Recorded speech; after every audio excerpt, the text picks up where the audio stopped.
आज भगंदर का इलाज जानेंगे। भगंदर क्या होता है?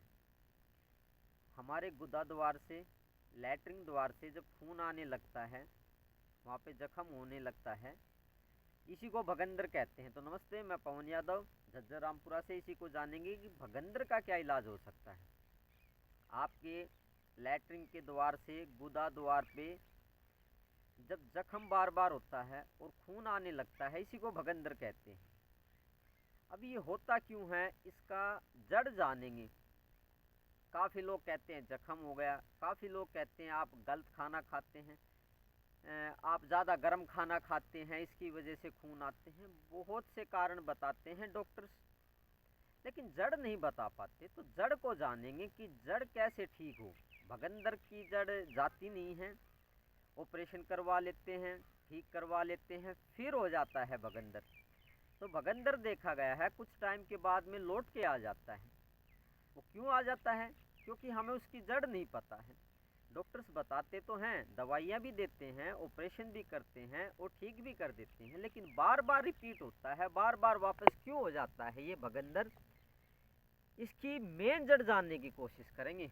ऊपरी तौर के बारे में बात नहीं करेंगे। ऊपरी तौर पे तो डॉक्टर्स भी बता सकते हैं कि मसाले वगैरह ज़्यादा खाते हैं या गर्मी ज़्यादा बढ़ गई है पेट में। नहीं नहीं नहीं, गहराई से जानने की कोशिश करेंगे जिससे कि ये दोबारा ये बीमारी ना हो। देखिए, आप कोई भी दवाई लें, कुछ भी लें, सबसे पहले इसका कारण जान लें।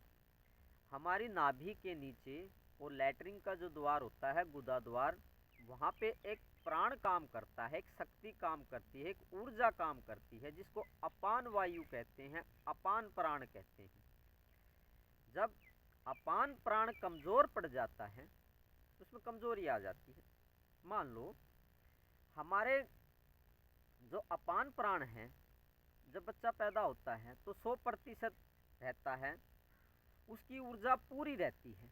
लेकिन धीरे धीरे जैसे जैसे हम जिंदगी जीते हैं, आगे बढ़ते हैं, तो ये अपान प्राण जो होता है, ये एनर्जी होती है, पैटर्न्स जो होता है, जो ऊर्जा होती है, ये कमज़ोर होने लगती है। मान लो पहले 100 जूल थी, एक हिसाब से लगाओ, आपकी नाभि के नीचे 100 जूल ऊर्जा थी, एनर्जी थी, वो कमज़ोर पड़ने लगती है। वो आ जाती है आपकी 70% पे, 60% पे, प्रतिशत उसका कम हो जाता है। जैसे ही इस ऊर्जा में, या कह लो अपान प्राण में या अपान वायु में कमज़ोरी आ जाती है, तो हमारा जो गुदा द्वार होता है, लैट्रिन द्वार होता है, वो टाइट होने लगता है। वो टाइट होने के बाद इसमें दरारें पड़ने लगती हैं, इसमें जख्म होने लगता है। उस जख्म में से निकलने लगता है खून, क्योंकि कोई भी चीज़ सूख करके टाइट हो जाती है, तो टाइट होने के बाद में जख्म तो होगा ही ना, उसमें दरारें पड़ जाती हैं और बार बार क्या होगा, खून निकलेगा लैट्रिन द्वार से, या लैट्रिन में खून निकलेगा। तो इसी को हम क्या कहते हैं, भगंदर कहते हैं।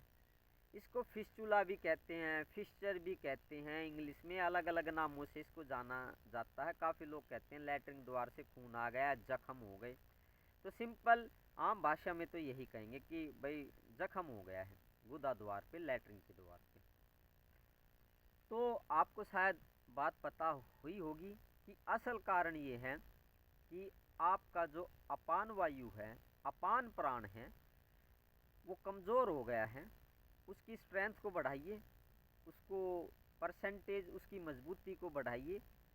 जैसे जैसे अपान प्राण मजबूत होगा, उसमें मजबूती आएगी, तो आपका गुदा द्वार ढीला होने लगेगा, उसमें नरमाई आने लगेगी, सॉफ्टनेस आने लगेगी, और सॉफ्ट होगा तो उसमें दरारें नहीं पड़ेंगी, उसमें जख्म नहीं होंगे और आप ठीक हो जाओगे।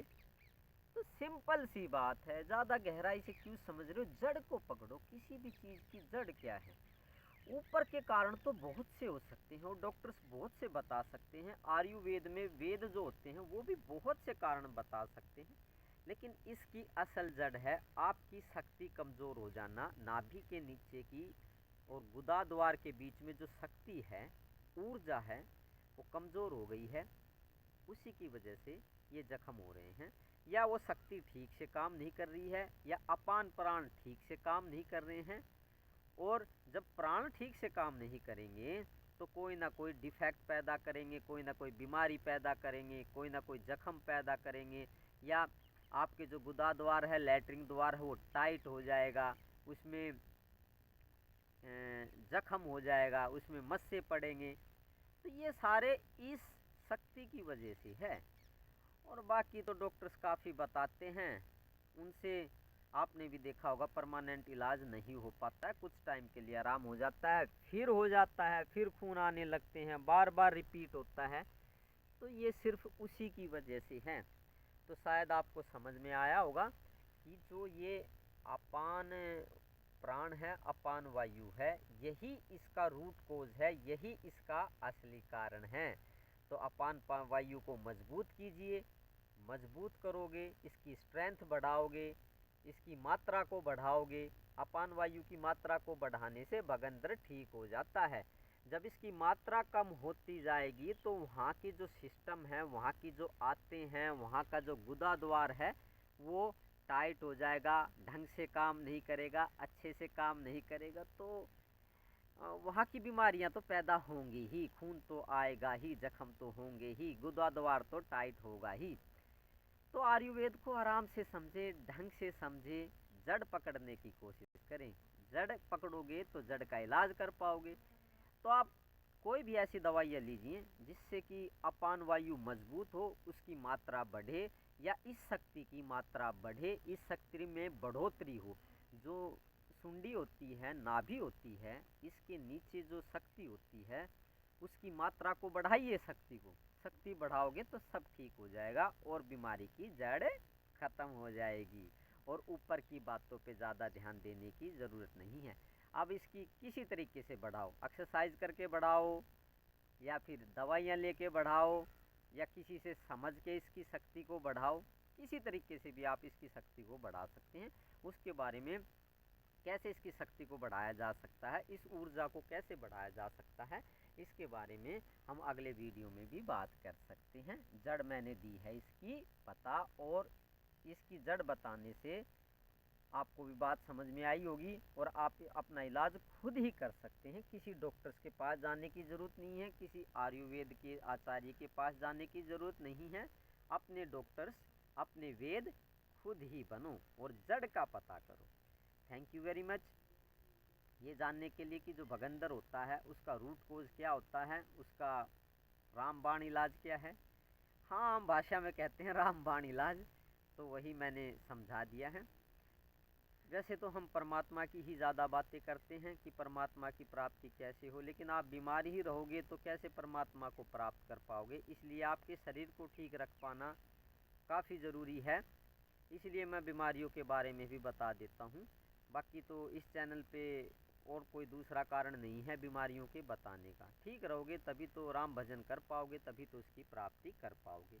तो इस जो चैनल है पवन वॉच, इसमें आपको कैसे परमात्मा की प्राप्ति हो और कैसे आप बीमारियों से दूर रहें, कैसे सातों शरीर काम करते हैं, कैसे इसमें शक्तियाँ काम करती हैं, कैसे ये ब्रह्मांड काम करता है, कैसे मालिक इस ब्रह्मांड को चला रहा है, तो ये कैसे शरीर काम कर रहा है, इसी की नॉलेज, इसी का ज्ञान दिया जाएगा, ताकि आप सुखी जीवन जी सकें और उस परमात्मा को प्राप्त हो सकें। Thank you very much. आप पार ब्रह्म हैं, आप परमात्मा हैं। आपके श्री चरणों में मेरा बार बार प्रणाम है। मेरा प्रणाम स्वीकार कीजिए। धन्यवाद आज के लिए।